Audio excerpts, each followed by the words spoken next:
गया है, तो क्या उद्देश्य नहीं उतरेगा आम जनता के बीच में? जिस तरह से आम जनता है बहुत बेहाल है, क्योंकि आर्थिक व्यवस्था चरमरा रही है। लोगों का कहना है कि सिर्फ मोदी जी का नाम हो रहा है। तो आपका क्या उद्देश्य है? जो भी आपने 22 बिंदुओं पर घोषणा पत्र तैयार किया गया तो उसमें क्या है?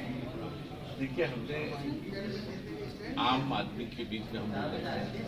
हमारे राष्ट्रीय अध्यक्ष जी कहते हैं जनप्रतिनिधियों को जनता के बीच में सुलभ होना चाहिए। जैसे आपने देखा होगा कि अच्छा जो किसान होता है, जब वो किसान समय पे खेत में जाता है तो उसको पता होता है इस खेत में समय बीमारी लगने वाली है, ये चीज़ है, तो वो उसकी तुरंत इलाज कर देता है जिससे कि वो फसल उसकी अच्छी पैदावार हो जाती है। उसी तरह हम लोगों ने जो ये घोषणा पत्र बनाया है, हमारी पार्टी के दल के राय से सबसे राय लेके बनाई है, यह है इसमें जो आम जरूरत की चीज़ें उनको हमने ध्यान दिया। महिलाओं की बात करें तो जिस तरह से कांग्रेस ने 45% दिया है महिलाओं के लिए, तो क्या इस देखिए, उस पर हम आपसे जरूर कहना चाहेंगे। कांग्रेस ने इतने साल राज किया और आपको शायद पता ना होगा, जो जानकारी कर लीजिएगा, राहुल गांधी 15 साल MP रहे। अच्छा सवाल आपने किया, 15 साल MP रहे और उनकी निगरानी समिति होती है। जो MP होता है उसका चेयरमैन होता है। वो तो वहाँ तो MP रहे, लेकिन यहाँ वो उसके चेयरमैन है और चेयरमैन का काम होता है उस कमेटी जो केंद्र की योजनाओं की हो उसकी समीक्षा करना कि काम सही हो रहा कि नहीं हो रहा। ऐसे में ब्लॉक प्रमुख जो होता है उसका आमंत्रित सदस्य होता है। आमंत्रित सदस्य का प्रतिनिधि अलाउ नहीं होता है,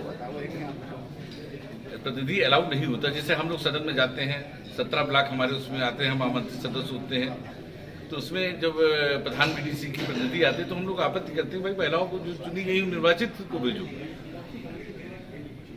एक बार भी राहुल जी ने इसमें आपत्ति या हाउस में नहीं उठाया आपने, और जो कि हर 3 महीने पे बैठक होती है, एक बार भी कार्रवाई में आप देख लीजिए अमेठी क्षेत्र में एक बार भी राहुल गांधी नहीं उठाया कि उन्हीं के कांग्रेस के प्रमुख जो है उनके प्रतिनिधि आते थे, लेकिन राहुल गांधी उसमें नहीं बोले।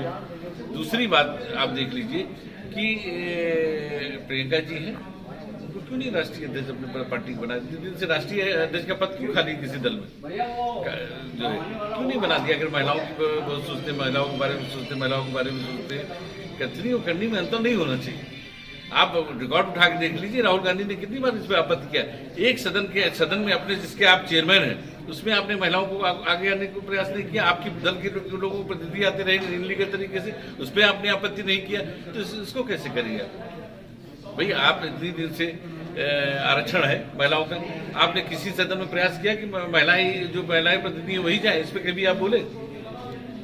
कभी आप बोले इस पे कि आप सब उनके प्रतिनिधि जाते हैं, प्रधान के प्रतिनिधि थोड़ा लाओ BDC? इस पे आपने क्या प्रयास किया?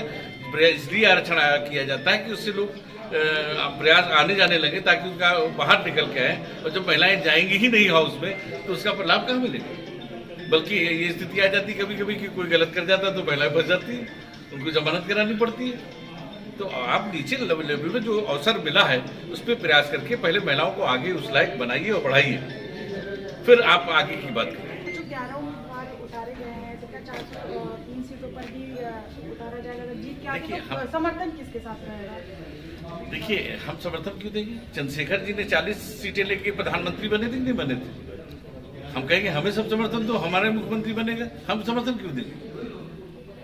ये तो बात की बात है। ये पार्लियामेंट्री बोर्ड और जो MLA जीत के आएंगे आएगा वो तय करेगा कि हमें क्या करना है। जीत के आने के बाद जैसे पार्टियों पर दबाव बनाया जाता है, तो ये तो नियम है, ये भारत क्या कि आपको लोग कहते हैं कि नहीं समर्थन देना है, समर्थन नहीं, ये इसकी आप चिंता मत करिए। हम लोग उनमें से नहीं है जो किसी के दबाव में आ जाएंगे ना। आपने देखा कि मायावती जी ने जिस तरह से प्रयास किया, लेकिन हम लोग झुके नहीं।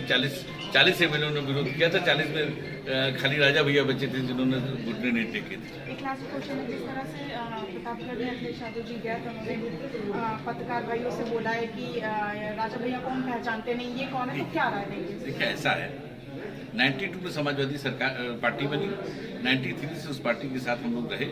नेताजी से हमारा हम सबका पारिवारिक संबंध है और नेताजी बहुत स्नेह करते हैं, और वो किस उसमें बोले ये तो उनसे पूछिए कि इतने बड़े पद पे रह के, इतना बड़ा वो रह के इस टाइप का क्या कहें उसको, जो है उनसे पूछिए तो ज़्यादा बेटर जवाब मिलेगा। हम उनके बारे में हम उससे मिलेंगे तो हम भी पूछ लेंगे उससे कि भैया आपने क्यों बोला ऐसा ऐसा मतलब क्या, अगर हमारी मुलाकात कहीं हुई तो हम भी पूछ लेंगे उससे, आप भाई क्या ऐसा रहा कि हम आपको दिखे नहीं।